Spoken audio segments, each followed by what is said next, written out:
Welcome to Stoughton Spotlight. I'm your host, Jeffrey Pickette. On this episode, we'll be giving you another update of the Stoughton High building project. Last June, as you know, the town overwhelmingly supported the Stoughton High building project in a debt exclusion vote supporting the $123 million project, roughly 80% to 20%.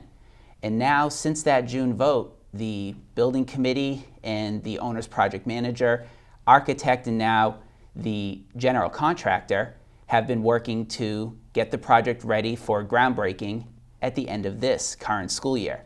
So over the course of this next 30 minutes, we'll be going over what you can expect over the course of this school year in terms of the Stoughton High building project and beyond. So let's bring our panel in.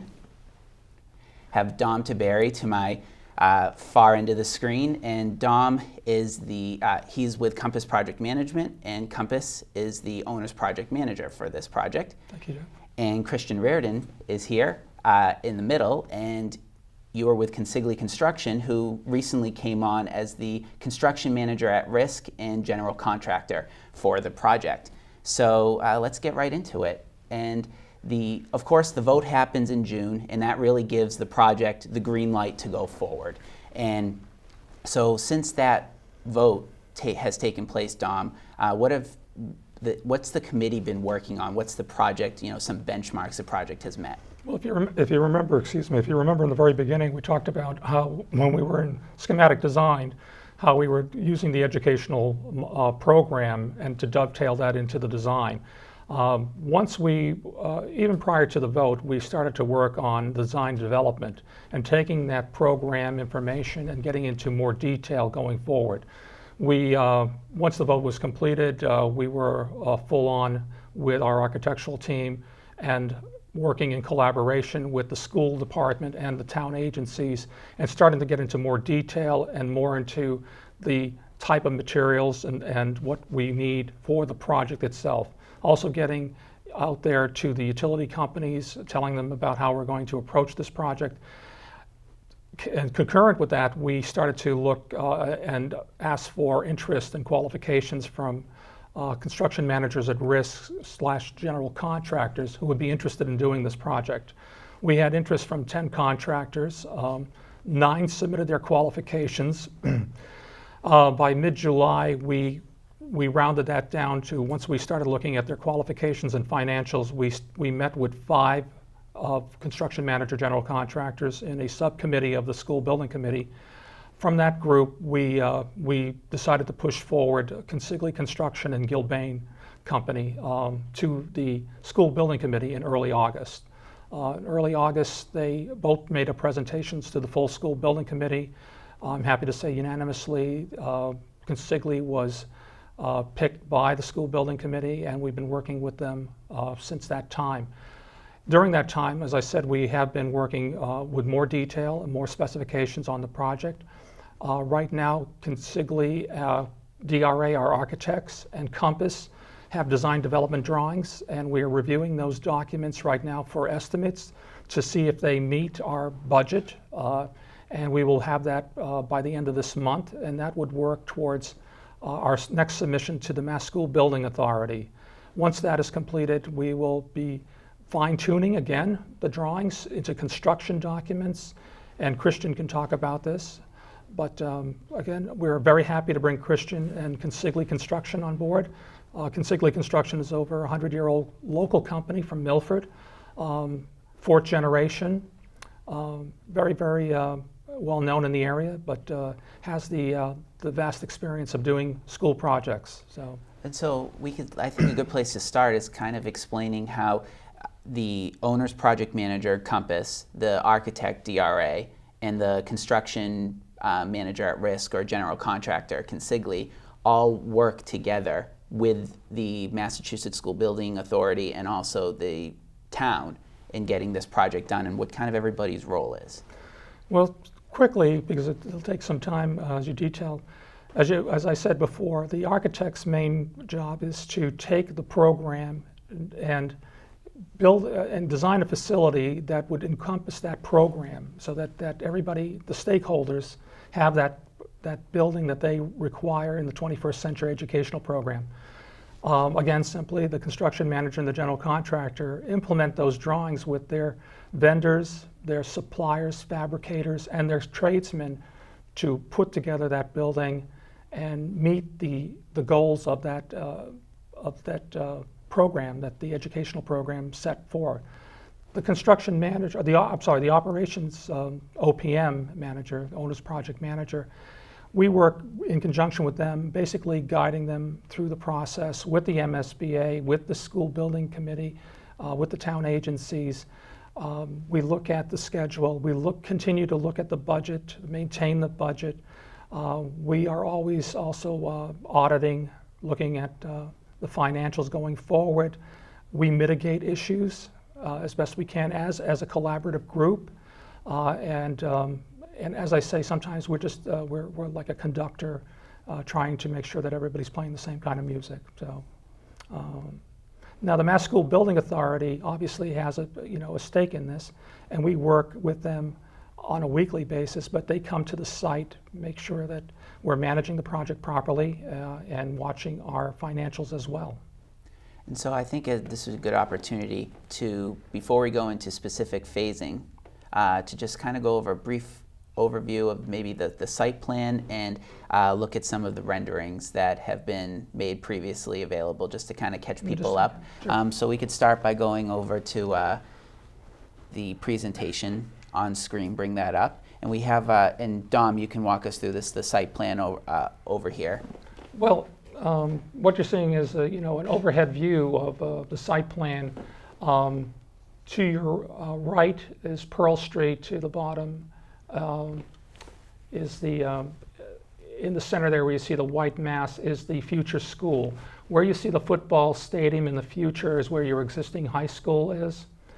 And the track up there towards the West Elementary complex is where your soccer and track fields are. Coming off of Pearl Street, that's actually the same entrance that you have right now, but you see it now curves and comes down towards the front of the building. In the back side of the building, that's where our buses will be coming in off of Allen Street, going towards the middle school. And these are just some views Some of the renderings. You're actually looking at this from Pearl Street. As you can see, you're dropping down a set of stairs to a walkway. You have the tennis courts to your left. You have the football stadium to your right. There's a concession building, and that takes you right to the front entrance of the new high school. This is a bird's eye view coming off of Pearl Street entrance there. The white shading there is the future football field. Again, Pearl Street coming in. You can see the building.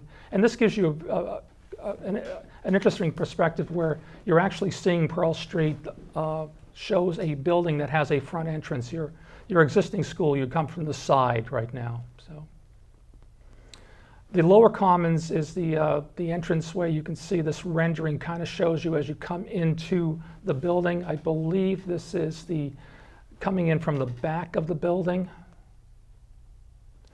Upstairs, you can see that this is a walkway, and to the right is the learning commons, what a lot of us known in the past as library, but it's a little more like the higher academics in colleges and universities. Again, a different view, different lighting, shading from the lights. We have skylights in this project. Again, coming from a different angle here, the upper commons. Here we have a sweep, and this is looking at it from the track from close to the West Elementary Park there where you have your ball fields. You can see the academic wings. You have two academic wings on each side there, left and right. This is the front entrance of the building. A different view of the front entrance coming in. Coming to the side, you're walking past the academic wing towards the front entrance, and you see the gymnasium to the far ground there. Again, the front entrance and the building to the left is your gymnasium area. This is a view from the football field. From the football field, right. And this bird's eye view shows coming in from Pearl Street, obviously. But you can see on the right-hand side the track and the soccer fields, which will be a natural grass soccer fields. You can see the building in white there. The academic wings jut out towards the track. The center is the main lobby, and to the far left is your gymnasium towards Pearl Street and the auditorium and band rooms, etc., facing the backside. We actually could jump over to the next slide. We have the floor plans right here. We could just go through those briefly. Right. So in the orange area, this is the first level. In the orange area there on the bottom right is the locker rooms and classrooms for physical education. The green, you'll see the auditorium, and in the back you see chorus, band, and music. In that center area between the auditorium seating and the classrooms is your stage. The tan area is your main lobby. Where you see pinkish color there, that's your cafeteria. The light purple in the center, and that will carry all the way up through the core, is your science classrooms. The purple that you see around as I said, the educational academic wing is your classrooms. That also counts into the orange. Classrooms are also part of that. So if you go up to the second floor, that grayish area off the main concourse is the learning commons. Now you see that on the second level is the gymnasium, where you have the full basketball court there. The second tier of the auditorium is there. As I said, in the academic wing, they carry the science classrooms straight up. They carry the academic classrooms in those academic wings straight up. And finally, the third Finally, floor. the third floor continues that. So your academic wing can be isolated from your auditorium and gymnasium. So if you have events, you can close off the academic wing for security reasons.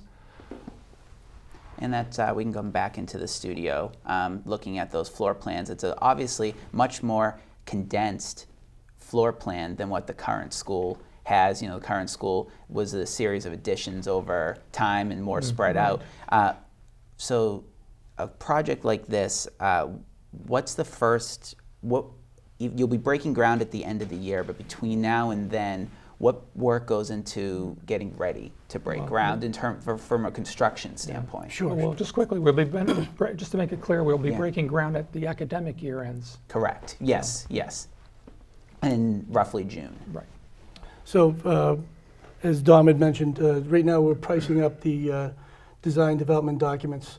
At that point there, I've got my team, pre-construction team, as well as my construction team, looking at the constructability, the logistics, the safety, and all the items that we have to take into consideration, moving forward on a project as complex as this. So that happens at the end of this month. We'll provide all that backup. Moving forward, then we'll go into a 60% construction document phase, which would do that same exercise by the end of the year. And then finally, we'll do a full GMP, guaranteed maximum price exercise for April. So we have three bites at the apple to identify everything from pre-construction through construction. If you wanted to bring up the drawings, I can kind of talk about. Sure, go into the phasing. Just overall, once ground breaks, how long of a construction process is this? Approximately 24 months. And so here, let's bring up the presentation here. We'll go, what's really nice about this is Consigli put together a very detailed phasing, which really groups it into months as opposed to just an overview of what the project will look like at the start and then at the finish. So let's start with the first slide. Sure. If you notice in the bottom right-hand corner, this is a snapshot of what you can expect during the months of June through August of 2017. Our main concern here is coming off of Pearl Street, so halfway down the screen all the way to the right, is to bring the utility corridor through your area, the school area, into my construction site. Once we're able to do that, that means there'll be no disruption outside of the construction fence. If you look around the entire perimeter of the beige, there's a red line that outlines that. That's actually the construction fencing. If you notice on the bottom part of the drawing, you can see two gates on the bottom on Adams Street. The one marked A, which is to the left, that's going to be our primary entrance.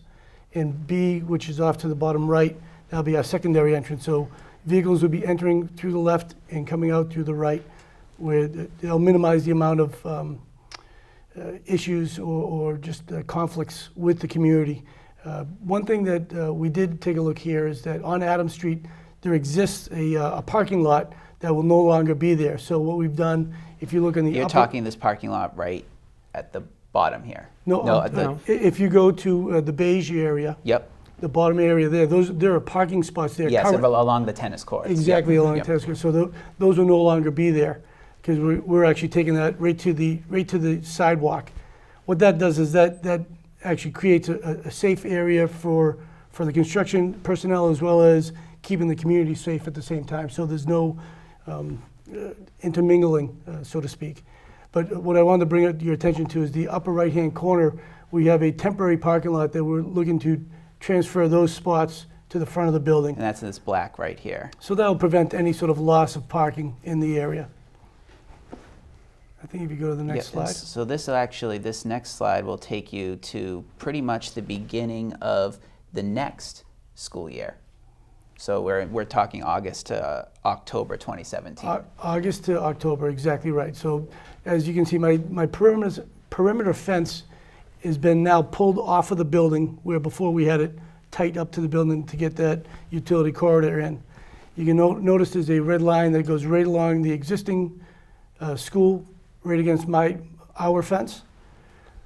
That area there, that's providing a full-time access, emergency access for any sort of fire truck if need be. So how close is the current school, which is up towards the upper right-hand corner of the screen, and the new school, which is the green, purple, red, and blue blocks towards the bottom? I want to say at the tightest point, we're about 70 feet, which is actually, believe it or not, we're doing a similar project, a community down the street in Holbrook, and we have that same distance. It seems to be working well.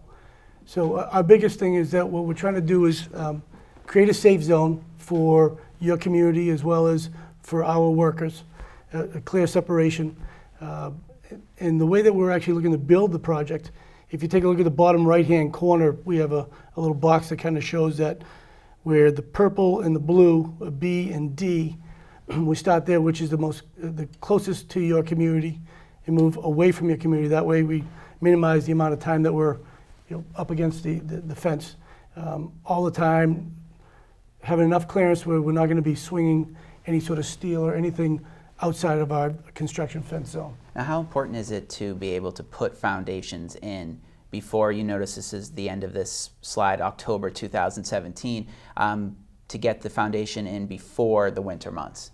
Well, that's always the goal. I mean, as Dom had talked, cost is a major part of this project, and minimizing that is all of our jobs.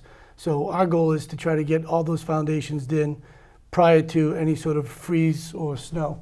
So if we can, our plan is to get that by October. And the next slide, this is October 2017 to April 2018. Right, so this is when we're starting to fly the steel in. We've developed you can see the interior, all those, the driveways. So we'll put them in on a temporary basis, but they will be in the permanent locations, which gives clear access and easy movement around the building. Now these logistics plans have been put together by our site superintendent along with the project manager that are actually going to perform this project. So this isn't done in a vacuum by any means. Next slide, we're looking at April 2018 to July 2019. So this is about 11-month stretch right here. Right, so by this time now we're concentrating on making the building tight. So again, that box in the bottom, you can see how we're looking to work the exterior skin as well as the roof in a manner that minimizes the amount of time that we're near your community. That gets us tight and gives us some running power. We also have some interior work. We get the parking lot, and then we've got a modular building back there. Not quite sure if that's going to be ultimately what's going to happen at that point. But what you can also see there, now we've actually taken over that other parking lot. I believe that's Cushing Street, if I'm not mistaken. Yeah, and that would be like that would be an auxiliary parking lot for the middle school currently. Correct. So that would be with the town up until April of 2018. That's when we would actually take over that area, and we would now get ready to actually transfer that into the full-time parking for the high school. And so what happens for parking in the interim there? in that interim area, I think that that's still one of the items that we're looking at where that can currently happen. I don't think those have quite been worked out at this point. Sure. And so another factor is when, kind of from an overview, is when you're looking at this, how much is traffic going to be impacted, or just overall people traveling on Pearl Street or Adams Street or Cushing Street, during the day? What can they expect? Will there be delays at all, or? So our goal is to make it as if you don't even know we're here. So what we like to do on projects like this, where you've got a close community to your school, what we'll do is we'll black out times that deliveries cannot be made. So when your students and faculty are arriving and leaving school, we'll black out those areas so we won't have any sort of deliveries during those times. We forecast all deliveries at least a week ahead of time. So if they need to be inside the gate prior to a certain time, or they can't come after a certain time.